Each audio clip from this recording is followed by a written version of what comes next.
Ya login tas aja mah. Lu buka login sekalian dah. Biar apa? Biar viewer.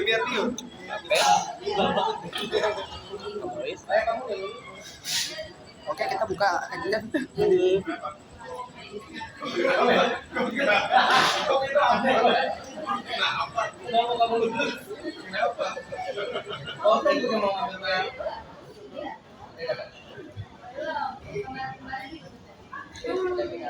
Ceritanya itu apa?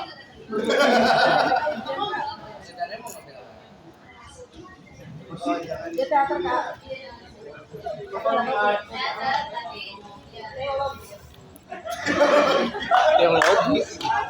Teologi gitu.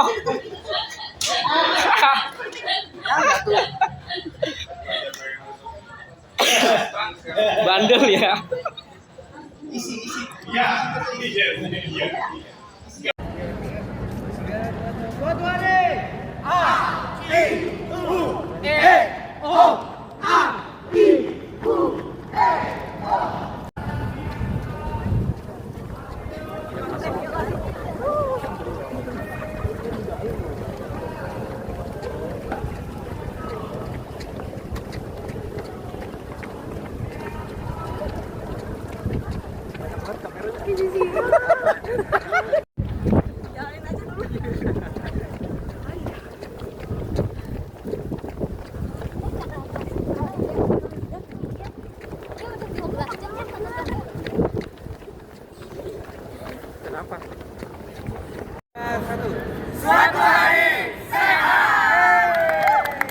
Kita ambil sampai 12.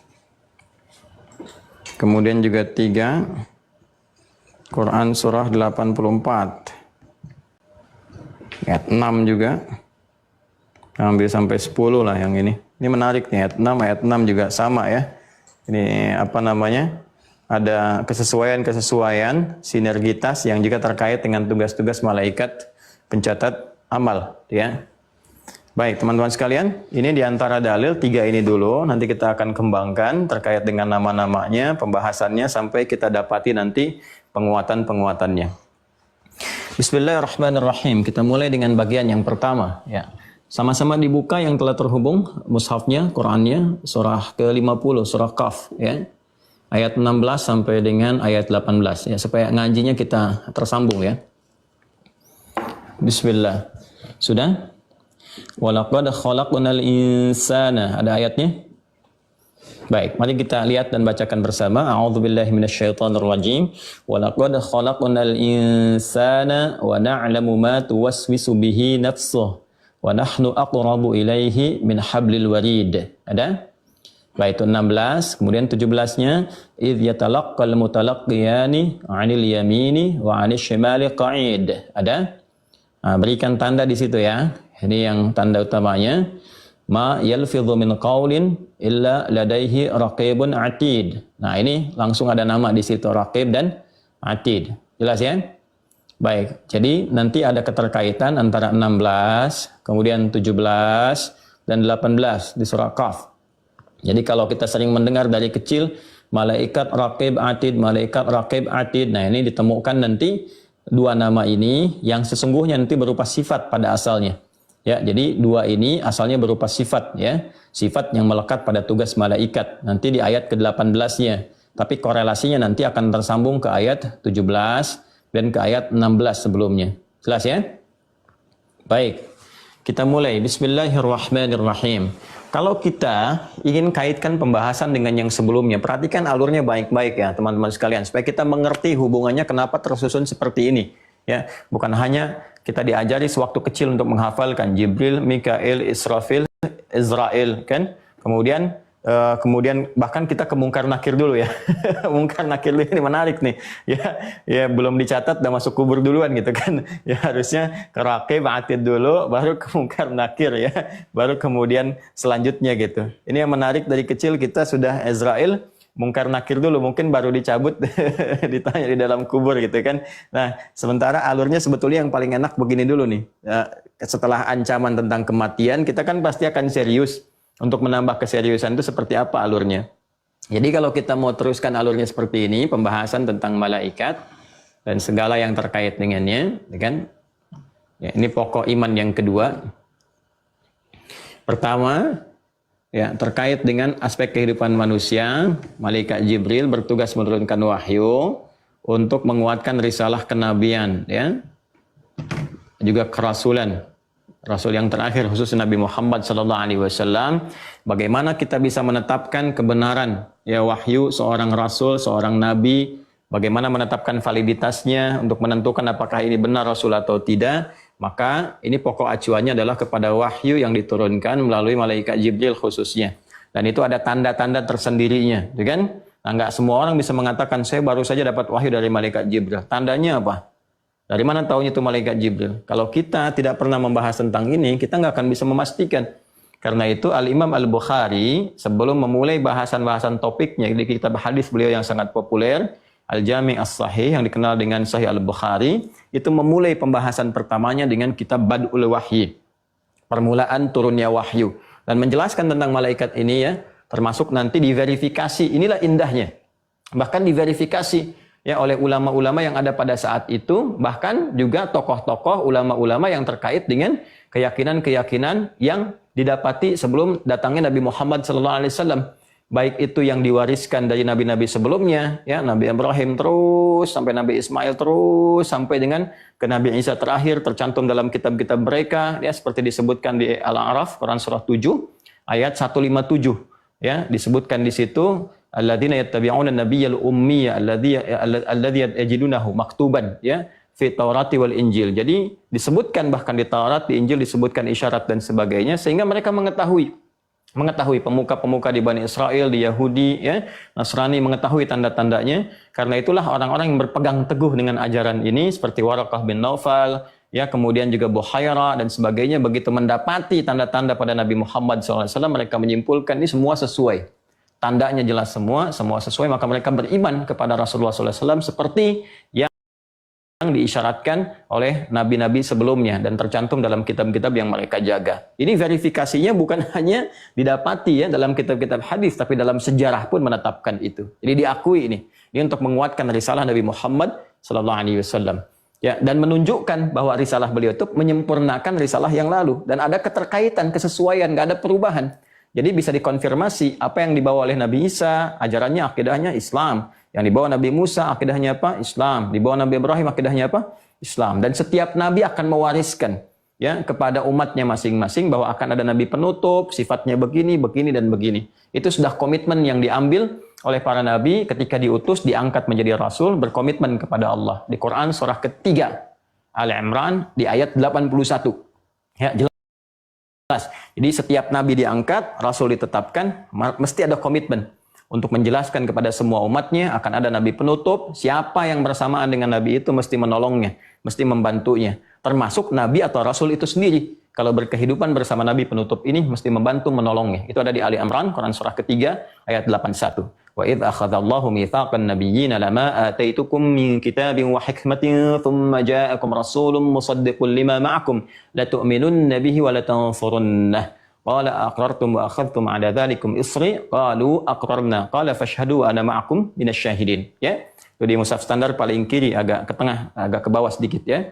Anda dapati itu. Jadi singkatnya adalah sebelum manusianya mendapatkan pedoman harus jelas dulu apakah memang rasul yang dijadikan pedoman ini betul-betul rasul atau bukan. Bagaimana standar menetapkan itu rasul benar atau tidak? Malaikat ini salah satunya. Jelas ya? Baik.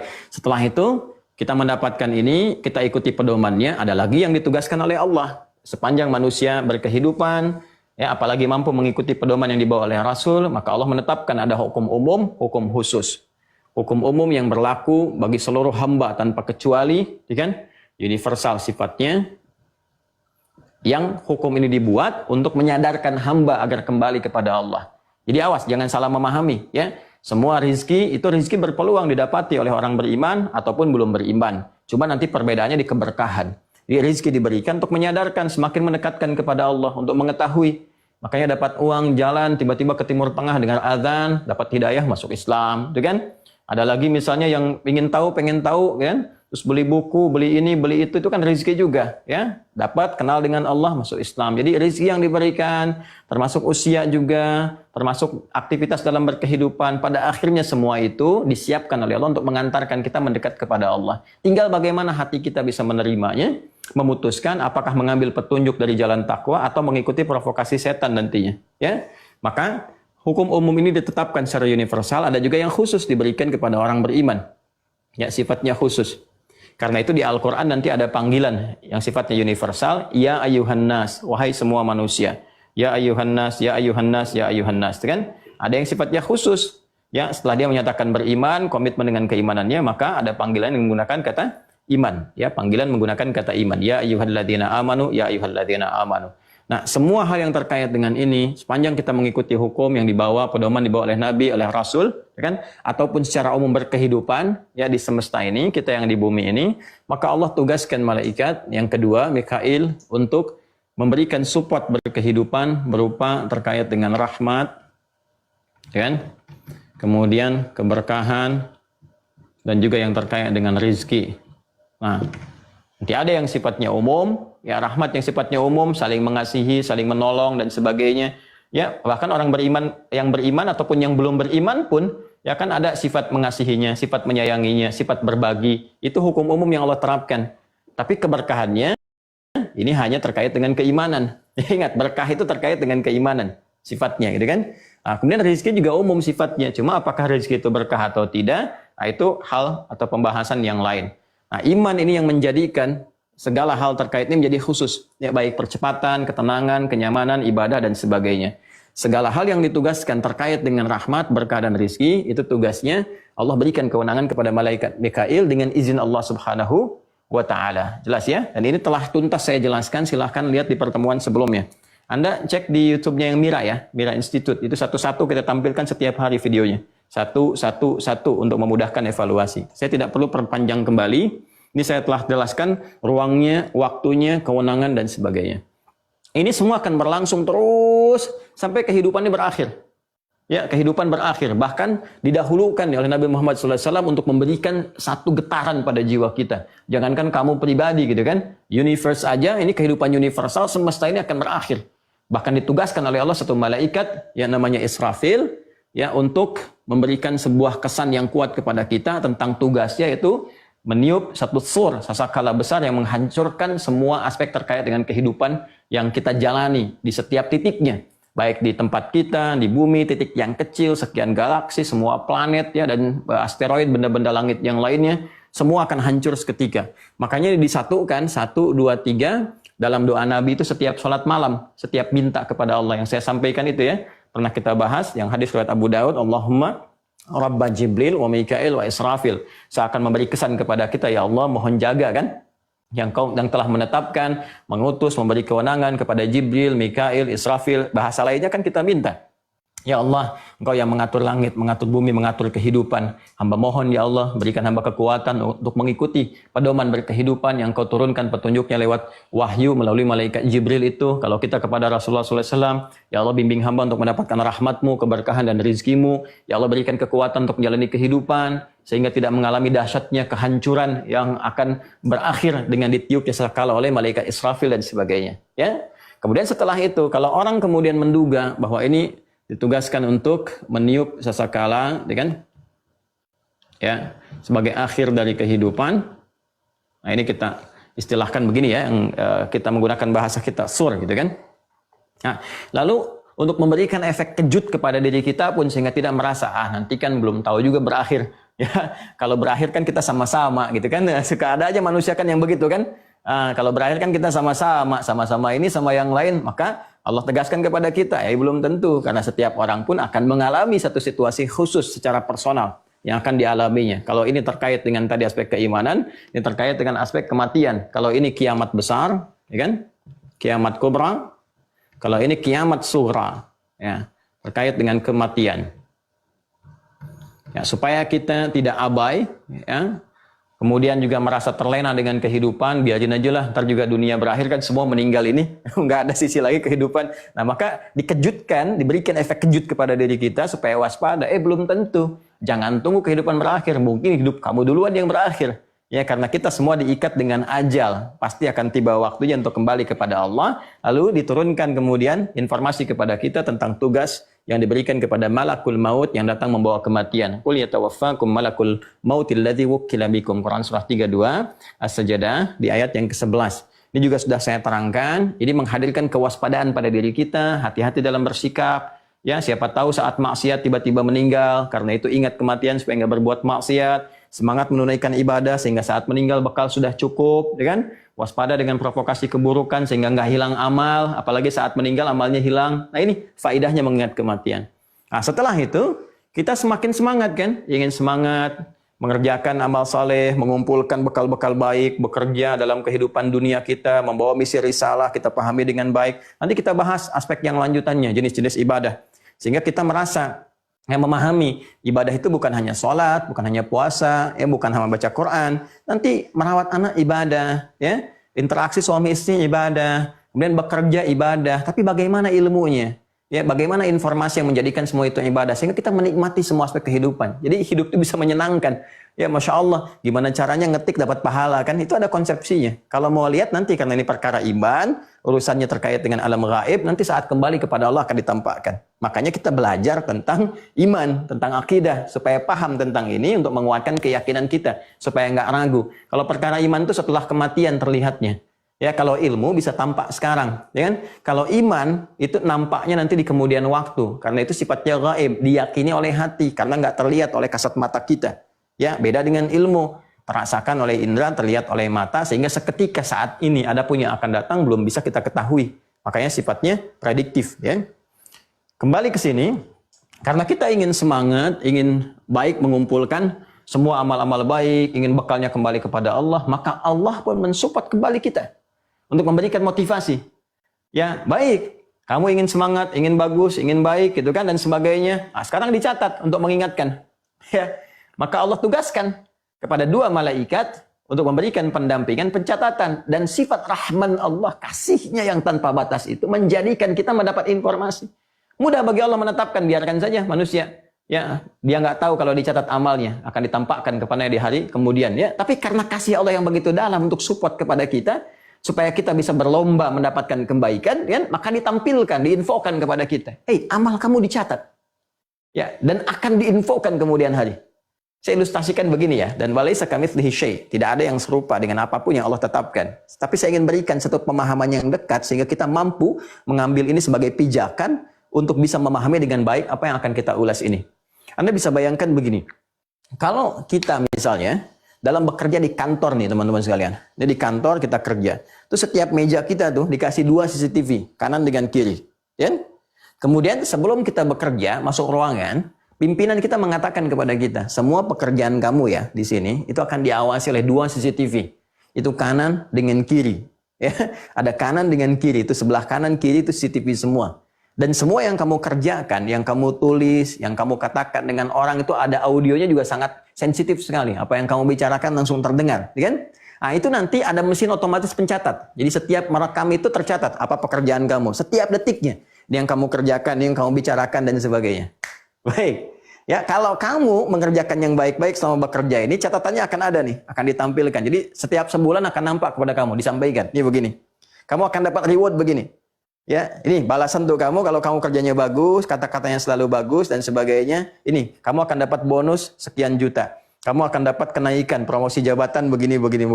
Tapi kalau kamu misalnya pernah berkata yang tidak bagus, ya, atau bersikap yang tidak elok, atau menulis yang tidak benar, maka ini akan ada catatan jelek nih. Di CCTV ini akan nampak langsung tertuliskan. Ini akan mengurangi nih pendapatan kamu. Bahkan boleh jadi berakhir pada SP3 ya, dan sebagainya. Kira-kira kalau ada pernyataan demikian sebelum Anda bekerja memasuki ruangan, maka apa yang akan Anda kemudian lakukan? Bukankah kita akan semakin waspada? Terus saat bersamaan kita semakin semangat menjaga kebaikan karena tahu kalau mengerjakan yang baik, tulis yang baik, semangat kerja, tercatat, gaji naik nih. Bonus dapat, promosi jabatan dekat, kan? Tapi kalau kita ya nekat mengerjakan sesuatu yang kurang bagus, tercatat dan ditampakkan kepada kita. Ya begitu bulannya nampak, ya ditampakkan hasilnya, disuruh baca deh. Nih hasil kamu nih, iqra kitabaka kafa binafsika al-yawma 'alaika hasiba. Baca nih hasil pekerjaan kamu selama sebulan. Contoh untuk kita ya, lihat nih. Ya kan? Ini yang kamu begini, ini begini. Maka apa yang telah kamu kerjakan, itulah penilaian yang berlangsung selama ini. Ini hasilnya begini, hasilnya begini. Saya punya keyakinan yang sangat kuat. Kalau sistem seperti ini berlaku dalam kehidupan kita, ya dalam konteks pekerjaan kita, tentu kita akan sungguh-sungguh, serius, termotivasi, pengen nambah ini, pengen ini, dan takut mengerjakan yang jelek. Karena kenapa? Diawasi. Nah, suasana ini seharusnya dihadirkan dalam kehidupan kita. Jadi kalau saya hanya seorang manusia, Adi Hidayat saja, menyampaikan begini, membuat sistem begini, dan Anda bekerja misalnya di tempat saya, Anda begitu serius, mengapa dengan pencipta kita? Yang maha segalanya, yang menciptakan pimpinan kita, yang mengatur kita, dan kita meyakininya tanpa ragu. Bahkan kita akan meninggal menghadap kepadanya. Dan menerangkan kepada kita, bukankah firman-Nya itu yang paling nyata? Bukankah semua informasi yang bersumber dari Allah itu hak dan gak boleh kita ragu? Al-haqqu min rabbika fala takunanna minal mumtarin. Semua kebenaran itu bersumber dari Rabbmu, gak boleh kamu ragu sedikit pun. Ya kan? Jadi sekarang Allah yang menyampaikan di dalam setiap tata kelola kehidupan kita, baik beraktivitas itu dengan lisannya, dengan matanya, bahkan sampai ke ujung kakinya, untuk mensupport kita. Ya, dengan cara memahami seperti tadi yang saya ilustrasikan. Untuk mensupport kegiatan kita supaya kita yakin nih. Oh, kalau saya berbuat baik, ada yang mencatat amal saya. Baik, baik, baik. Meningkatkan. Bahkan dijelaskan. Segini ukuran pahalanya. Dapatnya begini. Saksinya malaikat ini. Tulisannya begini. Dan akan ditampilkan di akhirat kelak untuk memberikan kesan kepada kita. Maka Allah tegaskan kemudian dengan menyampaikan kepada kita. Perhatikan Quran surah Qaf. Ayat 16 sampai dengan ayat 18. Walaqad khalaqnal insana. Ya. Waw, lam, qad, khalaqa. Ini telah saya terangkan. Al-insan. Nah, mohon izin tadi saya agak cepat menerangkan untuk membuka supaya cepat memberikan dampak pemahaman pada diri kita sehingga mengantarkan kita untuk mudah memahami apa yang saya akan ulas. Sekarang saya akan agak pelankan sedikit ya. Perhatikan baik-baik. Nih, walaqad. Dan sungguh, ya.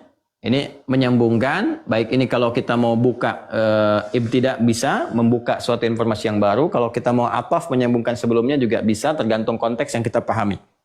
Yang saya mau garis bawahi ini, lam dengan qad. Lam, itu huruf yang berfungsi untuk menguatkan satu informasi. Namanya taukid. Ya, harakatnya fathah, la. Jelas ya? Harakatnya fathah, sepanjang nggak bersambung dengan kata ganti. Kalau bersambung dengan kata ganti bisa beda. Ya biasanya kepemilikan. Kalau kita bersambung dengan kata ganti, kepemilikan. Misalnya, spidol ini punya dia. Hadzal qalam lahu. Ya, kalau pakai hu kan hu, hi, ya, kemudian ka, ki, laka. Hadzal qalam laka. Ini spidol punya kamu. Kalau itu kepemilikan. Ya, tapi kalau nggak bersambung dengan kata ganti, ya, kemudian juga dia pembuka di satu kalimat, ya, atau dia bersambung dengan huruf lain, itu fungsinya sebagai taukid, penguat. Di sini dia penguat. Ada kalimat, bila disampaikan dengan satu di antara huruf taukid, huruf penguat, ini menunjukkan kesan bahwa informasi itu begitu penting. Sehingga harus menggunakan penguat untuk meyakinkan pada jiwa kita supaya tidak mengabaikan sedikit pun. Ya. Nanti bisa menggunakan inna, anna, lam gitu kan, atau menggunakan juga sumpah, ya seperti waw sumpah, wal 'asr, wadduha, gitu kan, wasyamsi wadduhaha dan sebagainya. Allah cukup menyampaikan biasa, sudah itu pasti kebenarannya. Tapi ketika bersumpah, ini menunjukkan sesuatu itu sangat penting. Ya, sama dengan Anda mengatakan, Ustadz hari ini akan mengajar offline, misalnya kan di Jakarta. Lalu Anda berkata, masa sih, ya kan? Kan banyaknya online. Ya, sumpah deh demi Allah gitu kan. Nah, ketika Anda mengatakan demikian atau mengulang kalimat, ini menunjukkan sebuah kesan bahwa pendengarnya mesti Anda ingin yakinkan, benar-benar percaya, kan? Maka dari itu hukum yang ditafsir, kalau ada ayat dibuka dengan lam, itu sama sekali apalagi bagi kita yang telah beriman, nggak boleh ragu sedikit pun. Dan harus menyimak dengan sungguh-sungguh, dengan serius, ya. Kemudian pakai qad. Qad ini selain juga berfungsi taukid, berfungsi tahqiq. Ya. Untuk memberikan satu penguat yang berisi jaminan penuh, menjamin sesuatu dengan kuat. Ya, menjamin sesuatu dengan kuat. Sebetulnya kalau kita menggunakan lam, itu pun cukup. Ya, standar untuk menguatkan. Wal 'asr, innal insana lafi khusr. Lafi khusr, ya, la-nya itu satu, nggak pakai qad. Kalau kita mau pakai qad, ya kan, dengan tanpa lam pun bisa cukup. Ya, seperti qad aflahal mu'minun, nggak pakai lam kan? Tapi kalau lam dengan qad disatukan, artinya ada sesuatu yang sangat penting luar biasa sampai keduanya dihadirkan, laqad. Ya, seperti kita saat menghafal Al-Qur'an, kan 4 kali disebutkan di surah yang sama, Qaf. Ayat 17, ayat 22, ayat 32, ayat 40, 17, 22, 32, 40. Itu ayat yang menjamin begitu mudahnya Al-Quran untuk dihafal. Ya, tapi kan nggak semua orang punya keyakinan. Mudah loh, Allah menyampaikan mudah. Mudah gitu kan, begitu lihat mushafnya, oh tebal juga. Ya, karena itu digunakan lam dengan qad. Walaqad yassarnal Qur'ana lidzikri fahal mim muddakir. Pakai jaminan, saya jamin kata Allah. Ya kan? Ya, saya tegaskan kepada menghafal Quran itu mudah. Saking mudahnya yang kecil hafal. Ya, yang muda hafal. Yang senior, yang sepuh hafal. Yang bahkan tertutup penglihatan dari maksiat. Yang kamu sebut gak bisa lihat itu juga hafal juga. Ya kan? Ini saking mudahnya dalam dengan qad. Karena itu rumusnya kalau ada lam dengan qad gak boleh ragu sedikit pun. Makanya saat menghafal Quran gak boleh ragu. Harus yakin mudah, yakin mudah, yakin mudah. Kembali ke sini, ayat ini ingin memberikan kesan kepada kita. Informasi yang disampaikan di ayat ini mesti diyakini, nggak boleh ragu sedikit pun. Simak dengan baik. Ya, khalaqna, lihat pakai na. Khalaqa sudah saya jelaskan. Kalau ada kata khalaqa menunjuk kepada kewenangan Allah sebagai khalik, gitu kan? Kewenangan Allah sebagai khalik, jelas ya? Baik-baik teman-teman sekalian. Saya ulang. Kalau ada kata khalaqa menunjuk kewenangan Allah sebagai khalik, mencipta, kemudian kita makhluk, proses penciptaannya disebut dengan khalaq. Ya, yang diciptakan disebut dengan makhluk, bawaannya disebut dengan apa? Akhlak. Ya. Sebentar, sebelum saya teruskan ke sini, tadi saya slip of tongue ya, ayat 5, Quran surah 54 ya, yang tadi walaqad khalaqnal insan al-qamar. Yang ini Quran surah 50 Qaf, yang tadi menghafal Quran surah 54 al-qamar ayat 17, 22, 32, 40 ya. Dan sama menggunakan lam dengan qad, laqad. Diperbaiki teman-teman, tadi saya salah mengucapkan, saya ingat yang menghafal Quran surah Al-Qamar, Quran surah 54, yang ini surah Qaf ya. Kembali.